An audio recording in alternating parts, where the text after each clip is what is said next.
I want to introduce a worksheet for member context. This is super version 1. It's not designed as ugly. I'm sure there's going to be issues, but the best way you can make it better is to work through it.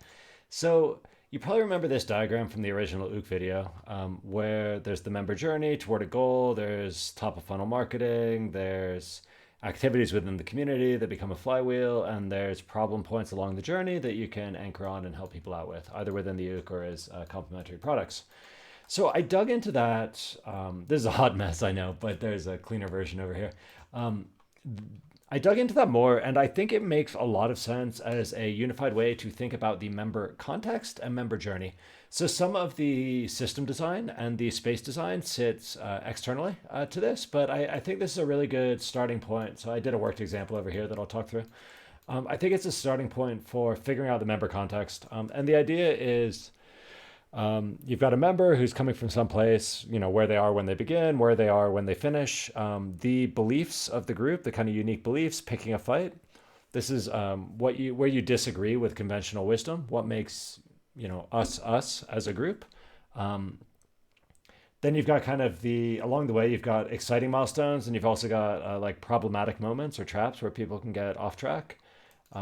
There's the goal, but then there's also these intrinsically rewarding moments. So there's concrete milestones, and there's kind of intrinsically rewarding, more like softer, more aspirational, emotional stuff. And then there's some set of necessary behaviors, worldviews, beliefs, time commitment, etc., that they need to be able to put in to make that journey. So in a slightly less messy style, you get something like this. So this is the unique beliefs in the I'll flip back and forth, I guess, just so you're not overloaded with this disgusting wall of text. But as much as this looks like, it actually is pretty insightful to work through for your own examples. So what makes your group different? So for the authors group, we believe things like, you always hear that books are a gamble, or that you can only succeed in books if you're famous or lucky. And we believe the opposite, that they can be made to reliably succeed. It's a product design problem, not a marketing problem. People say book success is all about marketing. And, they say, you got to be this visionary genius author. And we say, no, you build it like a product, not an art piece. So that's like the fight we've picked with conventional wisdom. And the reason that's important in terms of the member context is this is the flag you plant that kind of attracts people to you originally. Ultimately, you're taking them on a journey. But for the author's journey, for example, it ends with a finished book.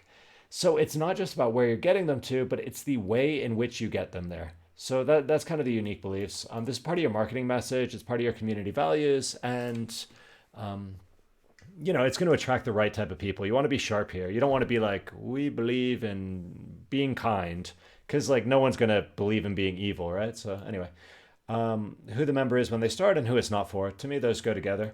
So the details here don't matter so much, but one important distinction for our group is we are looking for authors. This is for the authors group, this whole example, who already have the experience and skills to be able to credibly write about a topic, and they know what they want to write about. In other words, they're not searching for a topic. And they're also able to write coherently.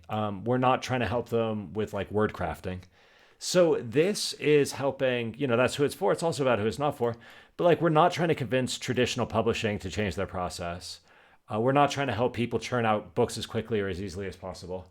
Um, so this also helps us know, it's like, scoping stuff, figure out who we're for, and also where they're up to. Where they're trying to get to, their ultimate goal is, they've navigated the book writing journey, book they're delighted by, etc. And not just any book, but a useful, long-lasting, recommendable one. The So that's basically like the member profile and the goal. And then the important stuff, or I guess the stuff that's more interesting, is the journey itself. So, these little markers are meant to show that there's going to be milestones along the way. It doesn't need to be 3. It can be as many or as few as you have. So the milestones are kind of accomplishments. In the martial arts skill building thing, it's about the belts or the competence or the new things you can do that you couldn't do before. In the case of a process like the book, it's more concrete. You've figured out your scope, your title, your subtitle, your table of contents. That's very exciting. Um, this stage, we call this the scoping stage, but the scoping stage doesn't mean anything to our members. But if we're saying like, hey, your title, your subtitle, and your table of contents, they're like, yeah. Or even more aspirationally, like you're able to talk about your book, because you know exactly what it is. Then it's like messy first draft, putting it out there, getting real reader feedback. Each of these is a very concrete milestone. And within the community design and the messaging, each of these is an opportunity to kind of throw a celebration, to be like, yeah, because as people progress between these, you can capture that progress as a member story. This is real like forward momentum, and it leads toward where they're trying to get to.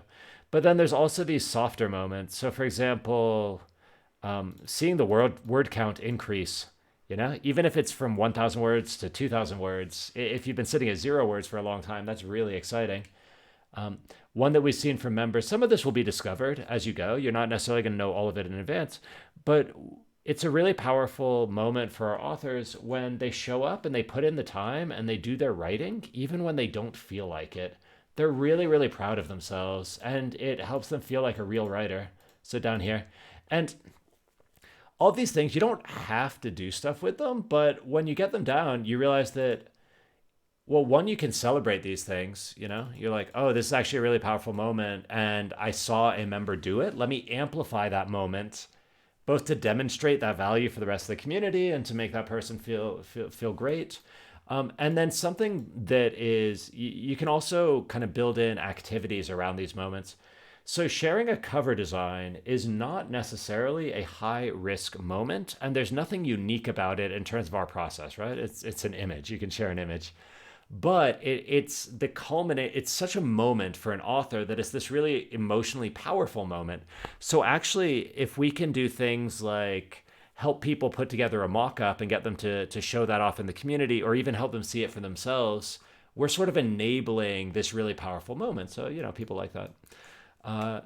Then there's the reverse. So if these are the exciting things that you want to enable, amplify, celebrate, and also in your messaging, you can anchor on against any of these to make your messaging more compelling. You've got the common obstacles, problems, and pain points along the journey. So for us, it's stuff like, like where is someone going to fail? Where are they going to fall off track? Where are they going to fail to make progress? The biggest one for us is that writing time is hard to defend against distraction, and it gets frittered away.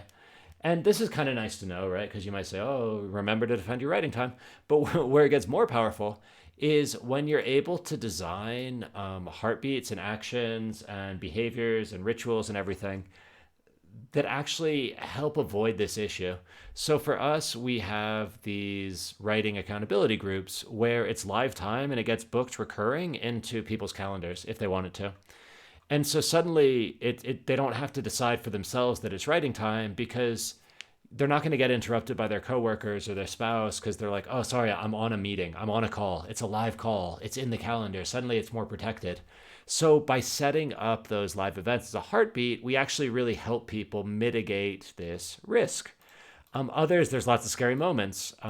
That's stuff that we deal with encouragement, we check in, we say, where are you stuck? And we give them kind of just-in-time education. So they know, oh, I'm at beta reading. I should go check the beta reading docs because that's a scary moment. Some of it is just information. Like this one, we can't actually help with. A member was complaining to me the other day. She was saying, like it feels like no matter how good I get at writing, there's still a million other things to worry about. Right now, we don't have a great solution to that, but it's still helpful, I guess, for me to know that members struggle with that. Anyway, this stuff doesn't directly correlate into your OOC design, but it's your members' reality, right? It's like the milestones, like the increasing summits or base camps of the mountain. It's what's really going to emotionally excite them. It's why they care, and it's the stuff that can throw them off. And then as you get all this, it's like your basic member understanding, your customer empathy, which is then going to help you make sensible design decisions elsewhere. So then the last part of this is the necessary mindset change, behavior change, and time commitment. And these are things that you want to bake into your culture in some cases. So for example, one of our mindset changes is that bad feedback is good news so long as you get it early enough. Or kind of a cute way to say it is you want to hear your bad news while you're writing and not in an Amazon review. And that's one of the things we do is we celebrate and amplify when someone gets bad news and takes it well. So they get bad news and they go, oh, beta readers hated that. We really publicly celebrate that within the newsletter, the email heartbeat, elsewhere in the writing groups and in the live events. in the responses to their post if they're willing to make a difficult share like that. And as people see that like getting the negative feedback is actually, gets a positive reaction in the community and gets celebrated, maybe it helps cement that. So all this stuff. The behavior change is really building the writing habit and getting in contact with readers before you're ready. So, both of those, we help them like at multiple points. A lot of these are demonstrated gradually through amplifying the success stories and the progress of other members. And the time commitment is essentially multiple short sessions per week is the ideal. It's hard to imagine finishing a book if you can't put in 3 1-hour writing sessions per week. So again, that connects to the writing accountability groups we do. And a lot of the other messaging is about encouraging people to that. So there's going to be more of these worksheets. This is just the first one. I wanted to kind of walk through a worked example, and I know this is kind of a long video, but I thought it would be useful to talk through kind of how this stuff eventually hooks into your really concrete like OOC design choices. So this is the worksheet. It's missing instruction. It's missing, everything really. It's super basic, but hopefully with the example and with this little explanation, you're able to get started if you want to. And yeah, I'll put out more. There's going to be a series of these worksheets, and so we'll eventually connect it. And I'm hoping that we can make a little packet of these, and you can kind of follow along and get through the full OOC design process and really make it your own. And I think that'll be a nicer format than forcing you to read 10,000 words of my poorly edited rambles. So give it a try if you want to. You can download these things. They're in the post. Post it, like grab the thing as an image, write all over it, take a picture or do it digitally, upload it. I'd love to talk through it. I promise to do a deep dive and, because I'd love to see how this stuff works for you. So if you want to take the time to fill this thing out, I will take the time to dig in and leave feedback, and it would be great if we can help each other out. And then also as a side effect, get a more useful tool for other people. So yeah, I guess that's it for me. Happy ooking.